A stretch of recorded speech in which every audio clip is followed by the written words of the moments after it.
Hello everyone, my name is Valeria and in this channel I talk about spirituality and esoterics. So today we are talking about the esoterics of Andromeda.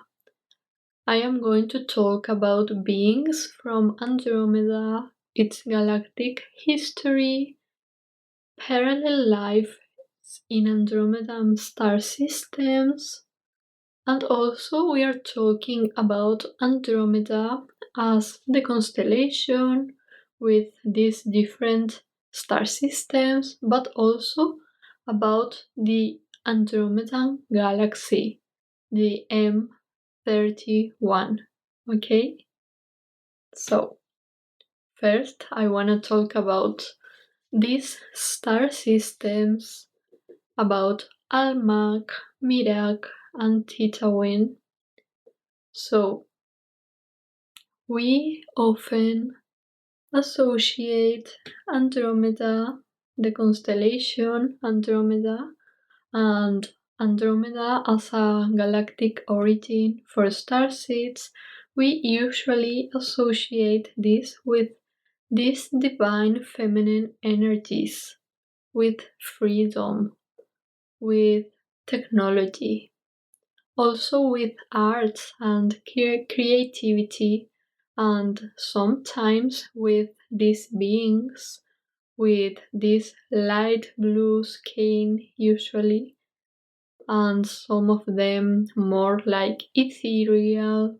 Okay, so I'm going to talk about Almach and Mirach and Titawin, that are star systems in the Andromedan constellation. So,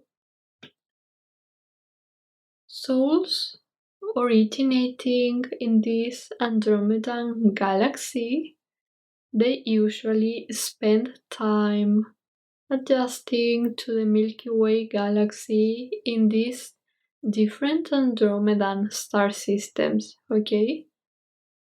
Also, Andromeda was one of the main places that Lyrans migrated to after wars in Lyra and destruction. So I don't like to call them like refugees, but yet they went to Andromeda and other star systems. For example, in my case, I went to Almach from Lyra, which was one of the main destinies for Lyrans. Almach comes from this word Almach, which means feline in Arabic. How amazing is that? So, Almach was the place from which I was receiving these Andromedan cosmic rose divine feminine frequencies that I will talk soon in this video. And I have spent many lifetimes in this place, which is etheric in nature. I have seen these like mantis bodies, always with focus in useful creations.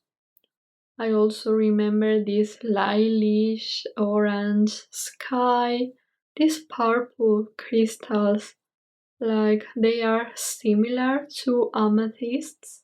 Also, these plasma pools with high frequency crystals and really advanced technology, which is used to improve the life quality of beings, and not only there but also in different star systems.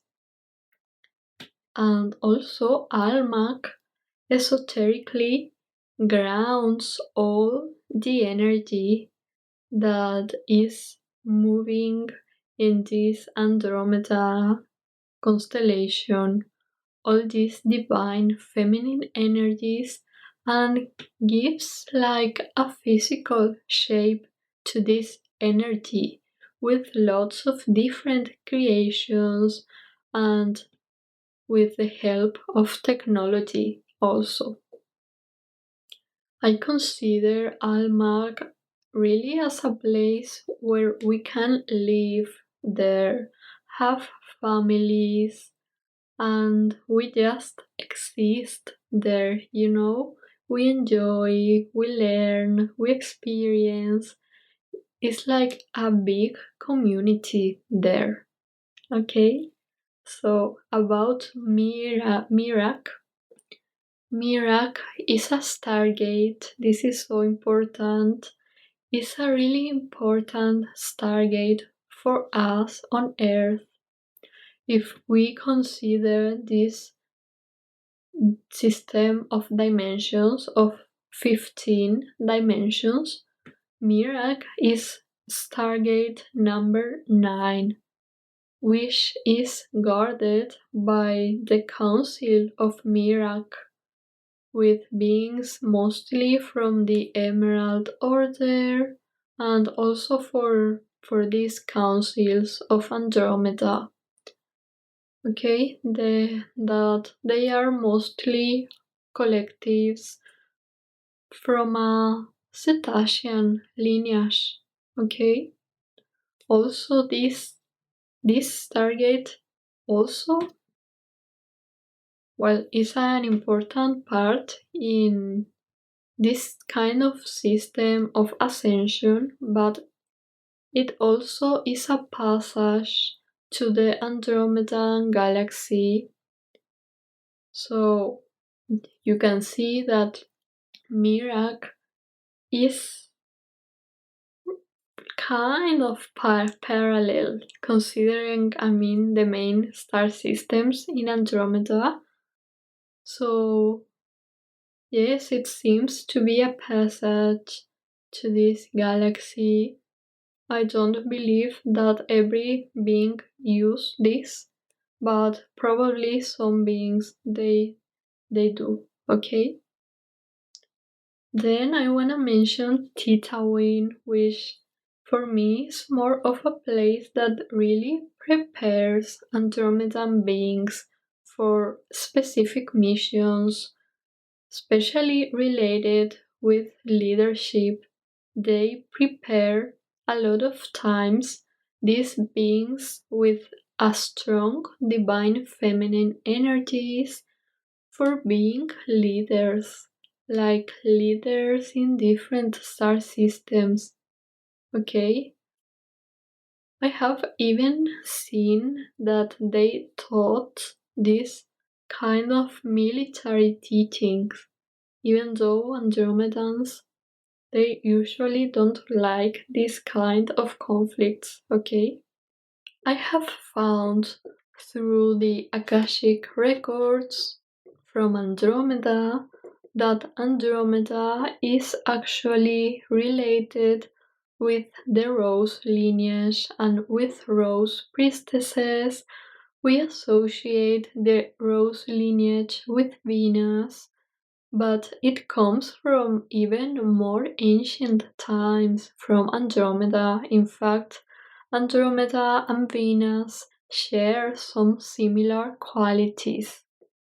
Andromedan beings taught us the feminine mysteries, probably in a more indirect way, because here on Earth, since Lemuria, we were receiving these feminine mysteries, but at Lemurian times it was mostly from Venusians, okay? But it's like Andromedans taught Venusians about this, you know? Also, Andromeda is this natural expression of divine feminine, and then at Atlantean times, Andromedan beings started to come more to Earth and work also and teach these feminine arts. I remember living in Andromeda, and also I spent some time at this cosmic rose. While I was on Almach, I was also receiving these streams from these cosmic rows, okay? So I talk more about this in another video. So yes, probably people who really resonate with the rose lineage, a lot of them have also important Andromedan alignments in their astrological chart. So Andromeda is the nearest major galaxy to the Milky Way. I mean, 2.5 million years from the Sun, and it is approaching us at over 100 kilometers per second. And also the nearest star system within the Andromeda constellation is Alpheratz, which is at 97 light years away from the Sun. Okay, so the Andromedan Galaxy represents our most ancient origin. This is like the mysteries of this Andromedan Galaxy. So this Andromedan Galaxy represents our most ancient origin, but also where we are going. Okay, so I'm going to talk about these two more in detail. So first, Andromeda, the Andromedan Galaxy is our origin, okay? And this comes from the Guardian material, okay? So 150 billion years ago, this Andromedan Galaxy was born, okay? And then 350 billion years ago, this galaxy split and the Milky Way galaxy, which is also called Procyon, was formed. And from here, this angelic human genoma was originated. I mean the most ancient one that was operating on Lyra, like really ancient at the 12th dimension, okay? After this fall of Aramathena and then this genoma started to be like replicated like downwards at density 3 with Mitaka, Polaris, then and at density 2 at Alcyone and the Earth when the Earth was at this 5 dimension, okay, also Sirius B and Procyon, okay, and then to this Earth actually in its different past experiments. So there was this portal bridge between Andromeda, the Andromedan Galaxy, and the Earth when it was in dimension 5, okay? And through this portal, souls could once again be like reseated on Earth.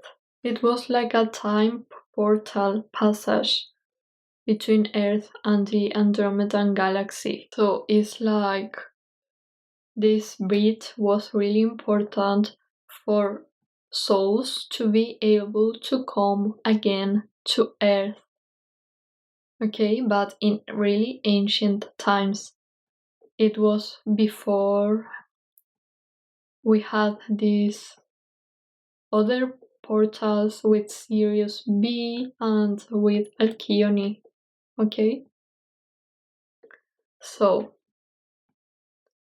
also, this has to do with the ascension of Earth. So, if you believe in this actual ascension of Earth, you probably will resonate with this part. So this is spiritual science, and ascension has changed in last years. This is like the upgraded way of ascension, at least the one that I know about. So for this actual ascension that will happen, Earth first anchors with this kind of hosting, okay? And it's like then it anchors with different stargates, okay? So you have first an stargate at dimension 3, and then we go like upwards, and so then we anchor with Sirius B, which is also a really important stargate, and then we anchor with the Andromedan Galaxy, which is at this stargate number 9, and if you remember, this is the Mirach stargate that I talked about before, okay?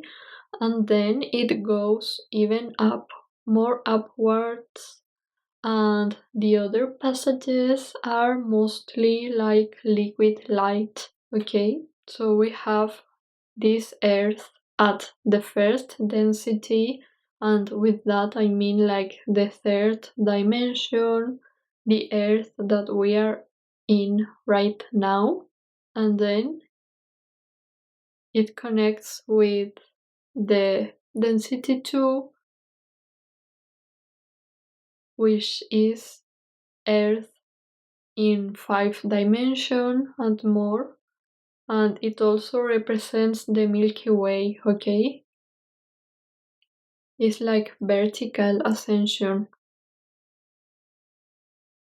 And then from this density 2, we ascend to the third density 2, which is this Andromedan Galaxy, and then other liquid light planes. So these points are interconnected by these passages, by these stargates, okay? So I'm going to talk more about this ascension, okay? Because it can be tricky, but I just wanted to mention here that we are using Andromeda, the Andromedan Galaxy for ascension actually, okay? And it's different to the old plan that was written for the ascension of Earth. It has changed, which is really interesting, okay? So it is also interesting when it is said that it is expected this Andromedan Galaxy to collide with the Milky Way, forming just one giant galaxy in about 4 billion years, because esoterically we are aligning with this Andromedan Galaxy, so esoterically we are becoming this Andromedan Galaxy, okay? Probably sooner than 4 billion years, but it's happening. So also I want to mention this more service to self Andromedans, because there are Andromedans that are service to self, and there are Andromedans that are more service to others, okay?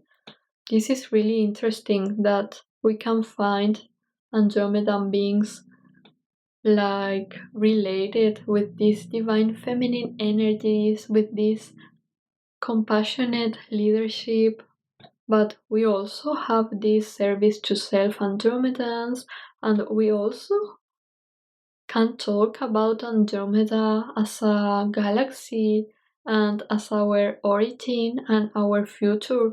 So this is why I am making this video, because Andromeda, there's so much to talk about Andromeda, okay? So there are beings from Andromeda called Necromiton that are these beetle, reptile, service to self beings that have been collaborating with other fallen angelic collectives against humanity and our freedom. So these beings are fallen seraphim from Andromeda. This hybrid insectoid beetle reptilian, okay? So this is like an Anunnaki hominid hybrid race from this Andromedan Galaxy, okay?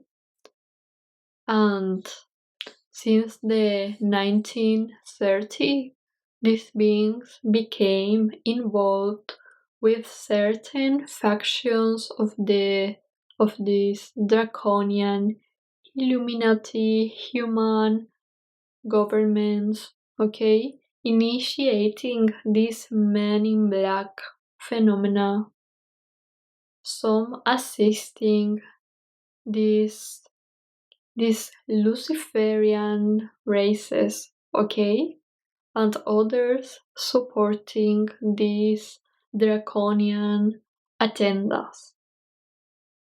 And it is said that these Necromiton beings are the most dangerous players in this earth drama, okay? They are feared by most Anunnakis and draconian reptile beings, okay? And also these Necromitons, they have had Illuminati hybrid sleeper races positioned among these human populations of Earth since the Atlantean period. These Necromiton races, they are leaders of an fallen angelic alliance that involves several races of beings. So since Atlantean times, these beings were infiltrated there, like probably at the same time that Anunnakis were there. And they were probably also infiltrated in these Atlantean priesthoods that were responsible for the fall of Atlantis. So about more of the esoterics of the constellation, so the Andromeda constellation, also called the Chained Woman,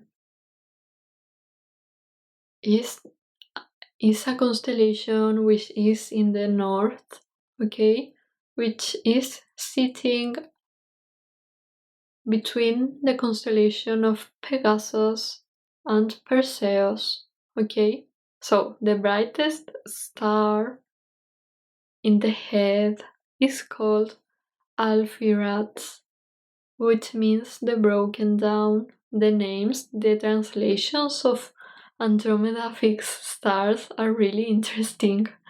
The Mirach star is translated as the weak, and this is like in the body, okay? And the star called Almach, which, as I told before, which is in the left foot, is translated as struck down, okay?